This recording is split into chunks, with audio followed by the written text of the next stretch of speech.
Hello guys.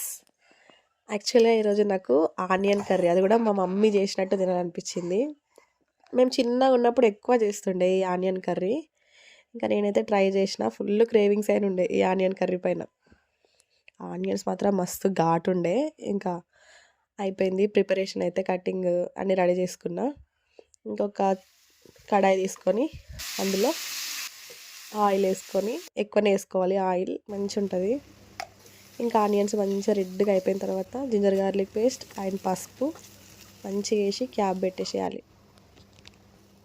ఇంకా మంచిగా కారం వేసేసి కాసేపు క్యాప్ పెట్టేసి ఉంచాలి సైడ్కి. తర్వాత మనం నానబెట్టుకున్న చింతపండు కొంచెం నానబెట్టుకున్నా, నేను కొంచెం కర్రీ కాబట్టి.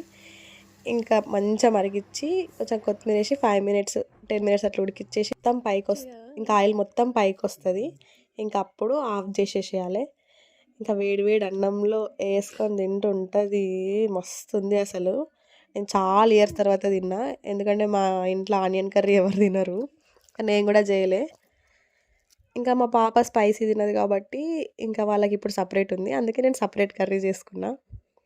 టేస్ట్ మాత్రం వేరే లెవెల్ ఉంది. అమ్మ గుర్తొస్తుంది ఖచ్చితంగా.